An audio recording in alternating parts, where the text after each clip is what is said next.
નમસ્કાર. Playground the sport શોમાં આપનું સ્વાગત છે. અને પ્લેગ્રાઉન્ડ ધ સ્પોર્ટ શો હોય એટલે રમતગમતની ચર્ચા હોય અને એક્સપર્ટ સાથે ચર્ચા કરતા હોઈએ છીએ. અને આજે ખાસ વાત કરીશું ક્રિકેટની. અને ક્રિકેટમાં પણ જ્યારે ભારત અને ઓસ્ટ્રેલિયાની ટેસ્ટ શ્રેણી ચાલતી હોય એટલે બીજી કોઈ ચર્ચા ન જ થાય, કારણ કે બંને દેશો વચ્ચેની જે ટેસ્ટ શ્રેણી છે આખી રોમાંચક છે. ને એમાં પણ પહેલી જે ટેસ્ટ મેચ રમાઈ, નો ડાઉટ ભારત હાર્યું છે, કારમી હાર થઈ છે, પરંતુ જે રીતે ભારત હાર્યું પ્રથમ ટેસ્ટ મેચમાં અને જે રીતે હોબાળો મચ્યો, ક્યાંક એવું લાગે છે કે જાણે આસમાન તૂટ્યું. આ પહેલાં આવી રીતે કોઈ ટીમ હારી જ નથી, અથવા તો આ પહેલાં ભારત ક્યાંય ભૂતકાળમાં આવી રીતે હાર્યું જ નથી. એટલો બધો હોબાળો. તમે જુઓ સોશિયલ મીડિયા પર જે કમેન્ટ્સ થાય છે અને જે લોકો એડવાઇસ આપે છે, ક્યાંક એવું કહેતા છે કે પૃથ્વીને, રાણે, વિહારી, મયંક, એમને સોશિયલ મીડિયા પર ટાર્ગેટ બનાવવામાં આવે છે. જાણે દોષનો ટોપલો એમના પર જ ઢોળવામાં આવે છે. નો ડાઉટ હાર્યા છીએ, દોષનો ટોપલો હોય. પછી વિરાટ કોહલીને ટાર્ગેટ કરવામાં આવે છે કપ્તાન તરીકે. તો એક સવાલ એ થાય કે 11 ખેલાડીઓ માટે એક જ વ્યક્તિ જવાબદાર હોઈ શકે? બીજી એક વસ્તુ, આ પહેલી વારની ઘટના નથી. કદાચ જે લોકો આ કમેન્ટ્સ કરે છે અથવા જે લોકો સોશિયલ મીડિયા પર આ એડવાઇસ આપે છે, એમને કદાચ ખબર નથી કે આ પહેલાં 1902માં ઓસ્ટ્રેલિયા ઇંગ્લેન્ડ સામે માત્ર 36 રનમાં ઓલ આઉટ થઈ ગયું હતું. આ પહેલી વારની ઘટના નથી. એ સિવાય પણ વાત કરીએ તો ઓસ્ટ્રેલિયા સામે ઇન્ડિયા વર્ષો સુધી જીત્યું નહોતું. દિગ્ગજ ખેલાડીઓ હતા, દિગ્ગજ કપ્તાનો હતા અને રેકોર્ડ કરનારા પ્લેયર્સ, ઇન્ડિયન પ્લેયર્સ આપણી ટીમમાં હતા, છતાં નથી જીતી શક્યા. બીજી એક વસ્તુ એ પણ છે, કોઈ પણ દેશને, પછી ભારત હોય, ઓસ્ટ્રેલિયા હોય, ઇંગ્લેન્ડ હોય કે કોઈ પણ દેશ હોય, એને પોતાના દેશમાં હરાવવો સામેવાળી ટીમ માટે મુશ્કેલ છે, કારણ કે વિકેટ એમની છે, એટમોસ્ફિયર એમનું છે, સપોર્ટર્સ એમના છે, એટલે થોડુંક એ પણ ક્યાંક અસર કરતું હોય. એનીવે, સવાલ એ છે કે આજનું અમારું ટાઇટલ, કેમ આટલો હોબાળો? યસ, આના જવાબ મળવા મુશ્કેલ છે, પરંતુ એના જવાબ પણ છે અને એની જ ચર્ચા કરવી છે. કેમ આટલો હોબાળો ભારત હારી ગયું, એમાં શું કારણ, કોણ જવાબદાર અને શું થવો જોઈએ હોબાળો, ન થવો જોઈએ તો કેમ ન થવો જોઈએ? આ બધા જ સવાલોના જવાબ લઈશું. અને આ જ ચર્ચા કરવા માટે મારી સાથે જોડાયા છે એક્સપર્ટ, ક્રિકેટ એક્સપર્ટ એવા અશોક મિસ્ત્રી મારી સાથે જોડાયા છે સ્પોર્ટ્સ એક્સપર્ટ તરીકે. અશોકભાઈ, સ્વાગત છે આપનું આ કાર્યક્રમમાં. Thank you so much. અશોકભાઈ, આમ તો એક જ મોટો સવાલ થાય છે, કેમ આટલો હોબાળો? અને એનો જવાબ મારે આપની પાસે લેવો છે, પરંતુ આ હોબાળાને લઈને એક અહેવાલ તૈયાર કર્યો છે અને એ અહેવાલ પર એક નજર કરીએ, પછી હું આપની પાસે આવું છું અને મારે આપની સાથે ચર્ચા કરવી છે. એ પહેલા જોઈએ એક અહેવાલ. ભારતમાં હોબાળો થઈ ગયો. ભારત પ્રથમ ટેસ્ટ હારી ગયું તો જાણે આસમાન તૂટી પડ્યું. ભારત ક્યારેય હાર્યું ન હોય અને પ્રથમવાર આવી ઘટના બની હોય એટલો ઓહાપો મચી ગયો. પૃથ્વીને કાઢી મૂકો, રાણેને ઘેર મોકલી દો, વિહારીને મયંક આ ફોર્મેટ માટે છે જ નહીં. ધબડકો વાળી દીધો વિરાટ કોહલીની ટીમે તો. આમ જેટલા માણસો એટલી કોમેન્ટ્સ અને એટલી એક્સપર્ટ એડવાઇસ. કોઈએ પુજારાને રિટાયર કરવાની વાત કરી તો ઘણાએ ટેસ્ટ ક્રિકેટને ઓછું કરી દેવાની પણ સલાહ આપી દીધી. એ વાત ચોક્કસ છે કે ભારત ખરાબ રીતે હાર્યું, માત્ર 36 રનમાં જ ઓલ આઉટ થઈ ગયું. પરંતુ આ જ ઓસ્ટ્રેલિયા પણ ઇંગ્લેન્ડ સામે 1902માં વિલ્ફર્ડ રોડના 7 વિકેટના તરખાટ સામે આટલા જ રનમાં ઓલ આઉટ થઈ ગયું હતું. ભારત હાર્યું તો આટલો હોબાળો કેમ? કારણ કે વિરાટ કોહલી કેપ્ટન છે? શું માત્ર એક જ વ્યક્તિ 11 ખેલાડીઓની બેટિંગ માટે જવાબદાર ગણી શકાય? ભારત આ પહેલા દિગ્ગજો સાથે રમ્યું છે અને છતાંય શ્રેણી તો પ્રથમવાર 2019માં જ જીતાઈ છે. 2019ની શ્રેણી પહેલા સુનિલ ગાવસ્કર, સચિન તેંડુલકર, વિરેન્દ્ર સહેવાગ, રાહુલ દ્રવિડ, વીવીએસ લક્ષ્મણ જેવા દિગ્ગજો ઓસ્ટ્રેલિયા જઈને આવ્યા છે, પરંતુ જીતી શક્યા નહોતા. કોઈ પણ દેશને ઘર આંગણે હરાવવો મુશ્કેલ તો હોય છે જ, અને એટલે જ ભારતે MS ધોનીની કેપ્ટનશીપમાં ઓસ્ટ્રેલિયાને ભારતમાં 4-0થી વ્હાઇટ વોશ કર્યો હતો. કહેવાનું તાત્પર્ય એ છે કે ઘર આંગણે યજમાન ટીમને પીચ અને વાતાવરણનો સૌથી વધુ અનુભવ મળે છે. ભારત 36 રનમાં આઉટ થયું. 1974માં જ્યારે ભારત ઇંગ્લેન્ડ સામે માત્ર 42 રન લોર્ડ્સ પર ઓલ આઉટ થયું અને ત્યારે ભારતીય ટીમમાં ગાવસ્કર, એન્જિનિયર, વાડેકર, વિશ્વનાથ, બ્રિજેશ પટેલ જેવા દિગ્ગજ બેટ્સમેનો હતા. જ્યારે ભારત બ્રિસ્બેનમાં 1947માં 58 રનમાં ઓલ આઉટ થયું ત્યારે વિનુ માંકડ, ચંદુ સરવતે, ગુલ મોહમ્મદ, હેમુ અધિકારી, વિજય હજારે તથા લાલા અમરનાથ જેવા દિગ્ગજો ભારતીય ટીમમાં હતા. જ્યારે 1996માં ભારત ડર્બનમાં 66 રનમાં ઓલ આઉટ થયું, ત્યારે ભારતની ટીમમાં સૌરવ ગાંગુલી, સચિન તેંડુલકર, મોહમ્મદ અઝરુદ્દીન, રાહુલ દ્રવિડ જેવા દિગ્ગજો હતા. ભારતની ટીમના ધબડકાને આપણે જસ્ટિફાઈ કરવાની કોશિશ નથી કરતા, પરંતુ ભારત સારી સ્થિતિમાં હતું અને એક જ કલાકમાં મેચનો તખ્તો પલટાઈ ગયો. તો આ ક્રિકેટની અનિશ્ચિતતા નથી? કહેવાય છે ને કે એક સારો બોલ અને એક ખરાબ શોટ ટેસ્ટ મેચનો તખ્તો પલટી નાખે છે. એ સાચું ન લાગ્યું? ઓસ્ટ્રેલિયાના બોલર્સ ભારતના ડિફેન્સમાં ગાબડા કરી ગયા તે હકીકત છે, પરંતુ હજુ પણ ટેસ્ટ મેચ બાકી છે. દરેક ખેલાડીને વિલન ચિતરીને સિરીઝ તો નહીં જીતી શકાય. ભરોસો તો તમારે આ ખેલાડીઓ પર જ રાખવો રહ્યો.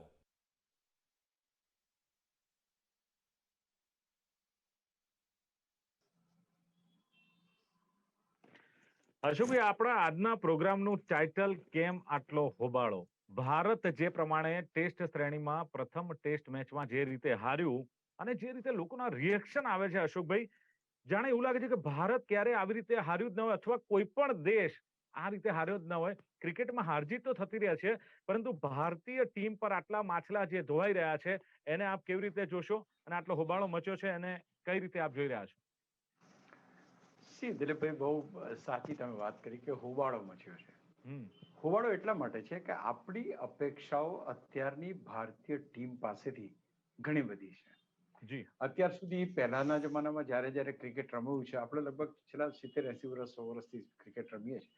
અને જ્યારે આપણે તમે વિચાર કરો કે ઓસ્ટ્રેલિયા સામે આટલા બધા વર્ષો રમ્યા પછી હમણાં 2018-19માં આપણે શ્રેણી જીત્યા છે, એનું એ તાત્પર્ય એ બતાવે છે કે આટલા બધા વર્ષો સુધી દિગ્ગજ ખેલાડીઓ હતા. સચિન તેંડુલકર હતા, વિરેન્દ્ર સહેવાગ હતા, સૌરવ ગાંગુલી હતા, વીવીએસ લક્ષ્મણ હતા, રાહુલ દ્રવિડ હતા. આટલા બધા દિગ્ગજ ખેલાડીઓ ભારતીય ટીમમાં હોવા છતાં પણ ભારતને એ લોકો સિરીઝ જીતાડી શક્યા નહોતા. શા માટે અપેક્ષાઓ તમારી છે? કારણ કે તમારી પાસે વિરાટ કોહલીની ટીમે અથવા તો એની પહેલા મહેન્દ્રસિંહ ધોનીની ટીમે એક એવી અપેક્ષા જન્માવી છે કે ક્યાંક ને ક્યાંક ભારત એ વિશ્વ ચેમ્પિયન છે અને વિશ્વમાં સૌથી શ્રેષ્ઠ છે એવી ક્યાંક આભા ઊભી થઈ છે. એટલે અત્યારના તબક્કે જો એમ કહી શકીએ આપણે કે ભારતને જે રીતે પ્રોજેક્ટ કરવામાં આવી રહ્યું છે, ટેસ્ટ ટીમમાં પણ નંબર 1 ટીમ, ભલે આપણે નંબર 3 છીએ પણ નંબર 1 ટીમ છે એ રીતે એ કરવામાં આવી રહ્યું છે. આપણી જે બોલિંગ છે, બેટિંગ છે, ફિલ્ડિંગ છે, ઠીક છે. આ પર્ટિક્યુલર મેચની અંદર હાર્યા છીએ આપણે. હું કોઈ એવું નથી ડિફેન્ડ નથી કરતો કે ભારત હાર્યું એ જસ્ટિફાય થાય છે. જી, ભારત સર્વશ્રેષ્ઠ પ્રદર્શન કરી રહ્યું હતું. તમે જુઓ કે 2 દિવસ દરમિયાન ડિપાર્ટમેન્ટ સારું હતું, ઇવન બેટિંગ સારી થઈ.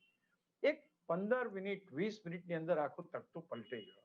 તો આ ક્યાંક ને ક્યાંક એક કહેવાય ને કે એક અકલ્પ્ય ઘટના બની ગઈ. અને એની સામે આપણે ક્રિકેટની અંદર અનિશ્ચિતતાઓ હોય, અનિશ્ચિતતાઓને તમારે સ્વીકાર કરવી પડે, ખાસ કરીને ટેસ્ટ મેચમાં. આ ટેસ્ટ મેચો ટાઈ પણ થાય છે, આ ટેસ્ટ મેચો ડ્રો પણ થાય છે, આ ટેસ્ટ મેચોમાં પરિણામ પણ આવે છે. એટલે તમારે સ્વીકારવું પડે કે આમાં કોઈ પણ જાતની પરિસ્થિતિ સર્જાય. જેમ હમણાં તમે બહુ સાચી વાત કરી, 1902માં ઓસ્ટ્રેલિયા 36 રનમાં ઓલ આઉટ થયું છે. એટલે એવું કઈ નથી કે કોઈ ટીમ 36માં ઓલ આઉટ ના થઈ શકે. અથવા તો હમણાં જે રિસન્ટ સાઉથ આફ્રિકા સામેની જે 63 કે 66 રનમાં ભારત ઓલ આઉટ થયું, ત્યારે તો ભારતની ફૂલ ટીમ હતી, જેમાં 3-4 તો કેપ્ટનો હતા. તે છતાં સાઉથ આફ્રિકા સામે આપણે 66 રનમાં ઓલ આઉટ થઈ ગયા. બીજી એક અસર અશોકભાઈ, બીજી એક અસર પડે છે કે દરેક દેશ જ્યારે પોતાના આંગણે રમતો હોય, પોતાના હોમ ગ્રાઉન્ડમાં રમતો હોય, પોતાની વિકેટ હોય, મેદાન એનું હોય, તો એની જીતવાની શક્યતા એ ઘર આંગણે પોતે શેર હોય છે. તો આટલી માથાકૂટ અથવા આટલો હોબાળો ન હોવો જોઈએ ભારત માટે. બહુ જ તમે સાચી વાત કરી. ઘર આંગણે આપણે કોઈને હાથ મૂકવા દેતા નથી સાહેબ. અત્યારના તો આ જ ઓસ્ટ્રેલિયાની ટીમને આપણે 4-0 થી આપણી ધરતી ઉપર હરાવેલી છે, મહેન્દ્રસિંહ ધોનીની આગેવાનીમાં. એટલે ઘર આંગણે રમવાનું એ તમારી ફેવરેબલ કન્ડિશન્સમાં તમારે રમવાનું હોય, અને એનો એડવાન્ટેજ એ હોમ ટીમ ડેફિનેટલી ઉપાડે. બીજું, તમારી પિચીસ જે હોય ભારતમાં, તો મને યાદ છે કે એક જમાનામાં એવું હતું કે પીચો પણ ભારતની સ્પિન જ બનાવવામાં આવે. કારણ કે આપણી પાસે ચંદ્રશેખર બેદી, પ્રસન્ના, વેંકટ રાઘવન જેવા સ્પિનરો જ હતા તે વખતે. દુનિયામાં ગમે ત્યાં આપણે જઈએ તો કોઈ જગ્યાએ સ્પિન ચાલ્યું તો જ ભારત જીતે, નહીં તો ભારત ક્યારે જીતી જ શકતું નહોતું. ઇંગ્લેન્ડમાં આપણે 1971માં જીત્યા. વિચાર તો કરો, આટલા બધા વર્ષો પછી. જેમ ઓસ્ટ્રેલિયામાં આપણે ગયા વર્ષે જીત્યા. તો કહેવાનું તાત્પર્ય ઘર આંગણે દરેક ટીમ શેર હોય છે. એ જ પ્રમાણે ઓસ્ટ્રેલિયાની કન્ડિશન્સ અને બીજું ઓસ્ટ્રેલિયાનો તમારો રેકોર્ડ જે છે 8 ડે નાઇટ ટેસ્ટ મેચ રમ્યા છે ને 8 ડે નાઇટ ટેસ્ટ મેચ એ લોકો જીત્યા છે. તમારી પાસે કોઈ મજબૂત તમારી પાસે પ્રતિસ્પર્ધી હોય, તમારી પાસે સર્વશ્રેષ્ઠ દુનિયાની વર્લ્ડ ક્લાસ બોલિંગ હોય, અને મેં એની આગળ પણ કહેલું છે, ઘણી વાર હું કહું છું કે વન ગુડ ડિલિવરી અને વન બેડ શોટ તમારી મેચને ઉપરથી નીચે કરી નાખે. એટલે આ તમે એમ માનો છો કે ચેતેશ્વર પુજારા કોઈ આઉટ થાય એવો ખેલાડી છે અથવા તો એ આઉટ થવા માટે રમતો? ના, that was the beauty of a delivery. તમારે આજે સામેની વ્યક્તિ તમારાથી ચડિયાતી હોય, you have to accept it. મારું કહેવાનું, ભલે ભારત હાર્યું છે અને ખરાબ રીતે હાર્યું છે એમાં કોઈ સવાલ નથી.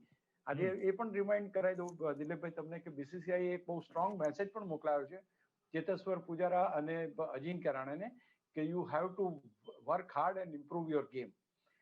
એટલે એ તો બધું વસ્તુ છે. આપણે જે અત્યારે તથ્યની વાત કરી રહ્યા છીએ, તથ્યની વાત એટલે કે ઘર આંગણે દરેક ટીમ શેર હોય છે, એને હરાવવી મુશ્કેલ હોય જ. એટલે કદાચ ઓસ્ટ્રેલિયા આપણી સામે જીતી ગયું છે તો પહેલી વસ્તુ એ કે એમની બોલિંગ સારી હતી, આપણી બેટિંગ ખરાબ થઈ. આ એક યુનિવર્સલ ફેક્ટ સમજવું પડે. બીજું કે ઘર આંગણે એ લોકો રમે છે, એ લોકોની કન્ડિશનની એ લોકો જેટલી એક્સપ્લોઇટ કરી શકે એટલી કોઈ ના કરે. આપણે અહીંયા આવે છે તો આગળ ભારતના સ્પિનરોથી લોકો ધ્રુજે કે કેટલામાં ઓલ આઉટ થઈ જતા ત્રીજા દાડે તો મેચનું પરિણામ આવી જાય છે. કારણ આપણી ઘરની કન્ડિશન છે, આપણા સ્પિનરો છે, આપણી વિકેટો છે, આપણા પ્રેક્ષકો છે, આપણા ગ્રાઉન્ડ છે, એટલા માટે. એટલે ઘર આંગણે દરેક ટીમ સારું રમે એમાં કોઈ બેમત નથી. અહીંયા એક બહુ મને વારે ઘડી એ જ વસ્તુનું કહેવાનું મન થાય છે કે ભાઈ એક ખરાબ પીરિયડ આવી ગયો 1 કલાકનો ને એમાં આપણું એ થયું. આપણે ક્યાંય ખરાબ રમ્યા નથી. હું એકોર્ડિંગ ટુ મી, જો હું એક ટેસ્ટ મેચના દર્શક તરીકે હું જોતો હોઉં તો પહેલા 2 દિવસ આપણે સારામાં સારું ક્રિકેટ રમ્યા છીએ. યસ, એ જે 3 વિકેટો પડી ગઈ તમારી પાસે વિરાટ કોહલી ને અજિંક્ય રાણે ને Cheteshwar Pujara, yes, that's a bed luck of yours. આ ટેસ્ટ મેચની અંદર કેટલા બધા કેચો તમે છોડ્યા, કેટલી બધી તમે એ કરી, બધી ભૂલો માફ થઈ ગઈ. એ ચર્ચા જ નહોતી કરી કોઈએ, કારણ કે તે છતાંય આપણે ઓસ્ટ્રેલિયા પર લીડ લીધો હતો. એટલે મારું કહેવાનો મતલબ એમ છે કે જે દેશો સામે જીતવા માટે આપણો જે ઓવરઓલ ટેસ્ટ મેચ જીતવાનો રેશિયો છે એ 28.91 છે. ઓવરઓલ જે અત્યાર સુધી 543 ટેસ્ટ મેચો રમ્યા છે એમાંથી આપણી પરિસ્થિતિ એવી એ નથી કે આપણે વર્લ્ડમાં બેસ્ટ રહીએ. તો મારું કહેવાનો મતલબ એમ છે કે ભલે વિરાટ કોહલીની ટીમ અથવા તો મહેન્દ્રસિંહ ધોનીની ટીમે એક લેવલ વધારી દીધું છે, બાર જે છે બાર હાઈ કર્યો છે, લોકોની અપેક્ષાઓ વધી છે, લોકોની અપેક્ષાઓની સાથે સાથે દરેક મેચમાં ભારત જીતે એવું પ્રસ્થાપિત થવા લાગ્યું છે. એટલે આ જે બધી વસ્તુ ભેગી થઈ. જી, જે પ્રમાણે આપણે વિરાટ કોહલીની વાત કરી તો ભારત ઓસ્ટ્રેલિયા સામે વર્ષોથી રમે છે, પરંતુ વિરાટ કોહલી પર અત્યારે જે પ્રમાણે સોશિયલ મીડિયામાં મારો થઈ રહ્યો છે, કપ્તાન તરીકે એને જવાબદાર ઠેરવવામાં આવે છે. નો ડાઉટ અત્યારે 11 પ્લેયર્સ આના માટે જવાબદાર છે હાર માટે, પરંતુ કપ્તાનને જ્યારે જવાબદાર ઠેરવવામાં આવે છે ત્યારે એક વાત ના ભૂલવી જોઈએ કે પહેલા પણ આટલા વર્ષોથી ઘણા દિગ્ગજો રમ્યા છે, પરંતુ શ્રેણી જીતવાનું શ્રેય સૌ પ્રથમવાર વિરાટ કોહલીને જાય છે. અત્યારે આ ક્રિકેટ પ્રેમીઓ કદાચ આ વાત ભૂલી ગયા છે. એબ્સોલ્યુટલી, તમારી વાત બિલકુલ સાચી છે. અજીત વાડેકરે જ્યારે ઇંગ્લેન્ડમાં શ્રેણી જીતી 1971 ની અંદર, ત્યારે પહેલી વાર આપણે ઇંગ્લેન્ડમાં જીત્યા. આટલા બધા વર્ષોથી રમીએ છીએ સાહેબ આપણે. એ ચંદ્રશેખરે 38 રનમાં 6 વિકેટો લીધી અને જે રીતના આપણે જીત્યા છીએ, ધેટ વોઝ ફેન્ટાસ્ટિક. મારું કહેવાનો મતલબ એમ છે કે અત્યારની પરિસ્થિતિમાં તમારી અપેક્ષાઓ જ્યારે વધી છે, અપેક્ષાઓ કેમ વધી છે દિલીપભાઈ, એની સાથે બહુ એક સરસ વાત મને સાંકળવાનું મન થાય છે અહીંયા. તમે વન ડે અને T20 અત્યારે રમો છો. અત્યાર સુધી T20 અને વન ડે નહોતી, જ્યારે આ ટેસ્ટ મેચ ક્રિકેટ ફૂલ સ્વિંગમાં હતું ત્યારે. બરાબર. હવે આવ્યું. હવે એના આવવાથી રમતની પરિસ્થિતિઓમાં ફેર પડે છે અને એ રમતની પરિસ્થિતિઓની જે ફેર પડે છે એ ફેર પ્રમાણે અત્યારનું ક્રિકેટ રમવું પડશે. એક બહુ ક્લિયર કટ મેસેજ જે મને લાગી રહ્યો છે કે ચેતેશ્વર પુજારા અથવા તો જે એ ખેલાડીઓ કે જે સ્લો રમવામાં માને છે, એમનું એમ માનવું છે કે ટેસ્ટ મેચમાં તમે સ્લો રમો તો જ કિંગ ગણાવો. હું માનું છું કે આ માન્યતાને આપણે છોડવી પડશે. આપણી પાસે વિરાટ કોહલી જેવો ખેલાડી છે કે જેની તમે સ્ટ્રાઇક રેટ જુઓ, જેની એવરેજ તમે જુઓ, ત્યાર પછી બાકીના બધા જ ખેલાડીઓ, જો આજે ચેતેશ્વર પુજારા જેવો સિનિયર ખેલાડી ધીમે રમવાનો જો દાખલો બનાવશે અથવા તો દાખલો બેસાડશે તો આવનાર જનરેશન ધીમું રમવા જશે. એટલે એક સમય હતો અશોકભાઈ કે તમે વિકેટ પર ઉભા રહો તો રન આયા કરશે, વર્ષ પહેલાની કે વિકેટ પર ટકવું ટેસ્ટમાં જરૂરી છે, રન બન્યા કરશે. અત્યારે ટકવાનું પણ છે ને રન પણ બનાવવાના છે. એબ્સોલ્યુટલી, કારણ કે અહીંયા આગળ તમે જુઓ તમારી પાસે જે બેકગ્રાઉન્ડ છે ને તમારું એ 20-20 અને 50-50 નું છે. એટલી બધી મેચો રમાય છે કે એની અસર ચોક્કસ તમારી ગેમ પર થાય. હવે તમારે શું થાય કે 2-3 તમે ટેસ્ટ મેચના પ્લેયર લાવો, પેલા જે ખેલાડીઓ છે ફાસ્ટ, હવે વન્સ એન્ડ ટુઝ પણ જો તમે નીકાળી ના શકતા હો, ગમે તેટલી સારી બોલિંગ હોય, હું એમ નથી કહેતો ઓપ્શનની બહારના બોલને તમે છોડી દો, વાંધો નહીં, પણ તમે જો વન્સ એન્ડ ટુઝ પણ ના નીકાળી શકો, ચોક્કા પણ ના નીકાળી શકો. તમે ટીમ પેનની બેટિંગ જોઈ, તમે ટીમ પેને જે સેકન્ડ ઇનિંગમાં ઓસ્ટ્રેલિયા તરફથી બેટિંગ કરી છે, that's a beauty of a batting he has done. એને લાગ્યું કે મારી પાસે હવે કોઈ ખેલાડીઓ છે નહીં, એટલે મારે ચાન્સ લેવો પડશે. એને ચાન્સ લીધો, સ્કોર કર્યો, ચોગ્ગા છગ્ગા માર્યા અને ટીમને જીતાડી. તો આ જે એટીટ્યુડ છે એ એટીટ્યુડ જરૂરી છે. ટેસ્ટ મેચમાં માત્ર વિકેટ ઉપર ટકવા કરતા સ્કોરબોર્ડ ટિકિંગ રાખવું એ હવે સૌથી પ્રાઇમ વસ્તુ બની ગઈ છે. એ દરેકે દરેક ખેલાડીએ સમજવું પડશે. હવે તમે 2-2 કલાક 3-3 કલાક કે 150 બોલ રમો અને તમે 10 રન કરો, લોકોને નથી જોઈતા આ રન. આટલી કંટાળાજનક રમત લોકોને નથી જોઈતી. લોકોને ફાસ્ટ રમત જોઈએ અને ફાસ્ટ રમત થઈ શકે એમ છે. એટલા માટે ફાસ્ટ રમત થવી જોઈએ. બિલકુલ. એટલે અશોકભાઈ, હવે મારો સવાલ એ છે કે એક મહત્વનો સવાલ મારે આપને પૂછવો છે કે હવે શું ભારતે જે આ ટેસ્ટ મેચ રમવાની જે પેટર્ન છે એ પેટર્ન બદલવી જોઈએ, જરૂર ઊભી થઈ છે, સમય એવું કહી રહ્યો છે. બીજી વસ્તુ એ છે કે આટલું બધું ડિફેન્સિવ ક્રિકેટ જે રમવામાં આવે છે, શું ભારતને યોગ્ય સ્થાન અપાવી શકશે? અને ત્રીજો સવાલ એ પણ પૂછી લઉં કે પૂજારાની જે એવરેજ હોય તો એ એવરેજને બાજુમાં મૂકીએ અને સારી એવરેજથી રમે એવા બેટ્સમેનની જરૂર ભારતીય ટીમને છે અત્યારે? તમારા બહુ સરસ સવાલ છે. 3 સવાલનો બહુ સરસ જવાબ છે મારી પાસે. પહેલી વસ્તુ એ છે કે તમારે ટેસ્ટ ક્રિકેટને ફાસ્ટ કરવું પડશે. તમારે ટેસ્ટ ક્રિકેટને સ્કોરબોર્ડ ટીકિંગ કરવું પડશે, રાખવું પડશે, સ્કોર બનાવવા પડશે તમારે. જો વિરાટ કોહલી રન બનાવી શકતો હોય તો ચેતેશ્વર પૂજારા કેમ ના બનાવી શકે? જો મયંક અગ્રવાલ રન બનાવી શકતો હોય તો અજિંક્ય રહાણે રન કેમ ના બનાવી શકે? તો આ જ વસ્તુ જે કોન્સેપ્ચ્યુઅલ ચેન્જિંગ જે છે, હવે મારા ખ્યાલથી લોકોએ બદલવું પડશે. ટેસ્ટ મેચમાં પણ તમે વિરેન્દ્ર સહેવાગ રમતો તો, સચિન તેંડુલકર રમતો, તમે જુઓ બધાની સરસ રીતે એની જે સ્ટાઇલ ઓફ પ્લેઇંગ હતી, રન્સ બનતા હતા. કહેવાનું તાત્પર્ય છે કે તમે વન ડે અને T20ના યુગમાં જીવી રહ્યા છો. તે વખતે બાકી બધી ટીમો એની સાથે પેસ, એની સાથે જે લય મેળવવી જોઈએ મેળવે છે. તમે ક્યાંક પાછળ તો નથી જઈ રહ્યા. એટલે ક્યાંક મને એમ લાગે છે કે આમાં આપણે જોવું પડશે, રન્સ બનાવવા પડશે. એકાદ ઓવર તમે કોઈ મેડન જાય બરાબર છે, પણ મેડનની સિરીઝ એક પછી એક બધી જ ઓવરો મેડન કાઢવાનો જે ટ્રેન્ડ છે, આઈ થિંક આ ટ્રેન્ડને ક્યાંક હવે બદલવો પડશે. કારણ કે પહેલા તો ટેસ્ટ ક્રિકેટ જ હતું, એક જ ક્રિકેટ હતું.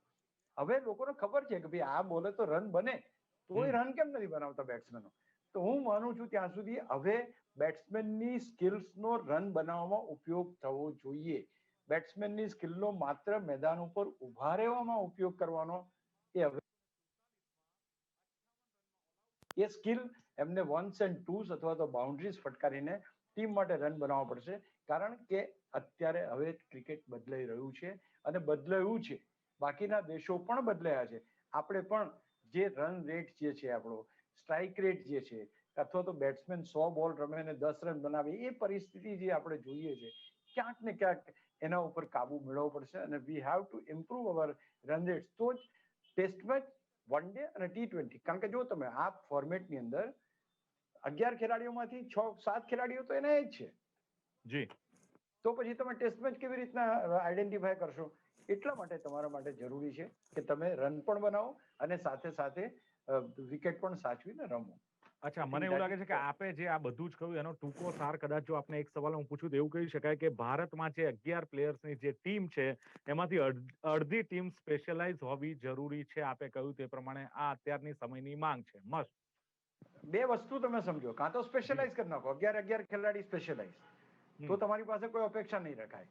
અહીંયા આગળ જયારે તમે સ્પેશિયલાઇઝ ની વાત કરો તો 3-4 બેટ્સમેન કે 1-2 બેટ્સમેનને બિલકુલ એ જ સમયે તમે વર્ષમાં એકવાર ટેસ્ટ મેચમાં સીધા લઈ આવો અને એ લોકો પરફોર્મ ના કરે, આખી ટીમને સહન કરવું પડે, એ ક્યાંક ને ક્યાંક રોકવું પડશે. તમારી પાસે વધારે બેટ્સમેન એવા હોવા જોઈએ કે જે સારું રમી શકે, લાંબુ રમી શકે, ધૈર્યથી રમી શકે, ટેસ્ટ મેચ ક્રિકેટ રમી શકે. પણ જી. એ તમારે શોધવા શેમાંથી પડશે? આ 20-20 અને 50-50 ની ટીમમાંથી જ શોધવા પડશે. આ જે ક્યાંક ને ક્યાંક ડિફરન્શિએટર જે બને છે, એ ડિફરન્શિએટરને હવે ધીમા બેટ્સમેનો માટે કદાચ લાલ બત્તી સમાન આવનાર દિવસો ગણી શકાય, કે જે 100 બોલ રમે અને 10 રન બનાવે. I think time has change now, અને એ ટાઈમ જે બદલાઈ રહ્યો છે એની સાથે સાથે રન્સ પણ જરૂરી બની ગયા છે. ચલો બિલકુલ, એટલે આપે કહ્યું એ પ્રમાણે કે ટાઈમ બદલાયો છે એ પ્રમાણે બધું જ બદલાવવું જોઈએ. ક્રિકેટરે પોતાની જે સ્ટ્રેટેજી છે એ પણ બદલવી પડશે, પોતાની ગેમ બદલવી પડશે. માત્ર વિકેટ પર ટેસ્ટ મેચમાં રહેવું જરૂરી નથી, પરંતુ વિકેટ પર ઉભા રહીને રન પણ એટલા જ બનાવવા પડશે. અને અશોકભાઈએ કહ્યું તે પ્રમાણે કે ઘણી બધી અપેક્ષાઓ, કેમ આટલા માછલા ધોયા છે, તો અશોકભાઈ બહુ સરસ વાત કરી કે ઘણી બધી અપેક્ષાઓ આપણને ભારતીય ટીમ પાસે છે, અને વિશ્વમાં એક આભા એવી ઊભી થઈ છે કે ભારત એટલે ચેમ્પિયન આ રીતે હારવું જ ન જોઈએ. એટલે એ તો પ્લસ પોઈન્ટ છે ભારતીય ટીમનો કે એક આભા ઊભી થઈ છે, એમને નથી ઊભી થતી, અશોકભાઈનું કેવું છે. બીજી એક વસ્તુ કે ક્રિકેટને ફાસ્ટ કરવું પડશે અને લય મેળવવો પડશે તમારે, તો જ તમે હવે ચાલશો. નહીતર સમયની સાથે જો આગળ સમયની સાથે નહીં ચાલો તો પાછળ રહી જશો. એ પણ ધ્યાન રાખવું પડશે, અને રન રેટ ઇમ્પ્રુવ કરવા પડશે, એ સમયની માંગ છે. એટલે આટલો બધો હોબાળો કરવાની જરૂર નથી. ક્રિકેટ છે, અનિશ્ચિતતાઓનો ખેલ છે, બધું જ બને અને બધું જ શક્ય છે. અને ભૂતકાળમાં બધું બની ચૂક્યું છે, આપણા માટે કઈ નવાઈની વાત નથી કે ભારત 36 રન કરીને ટેસ્ટ ક્રિકેટમાં હાર્યું છે, કઈ નવી વાત અને નથી. હજુ 3 ટેસ્ટ મેચ બાકી છે.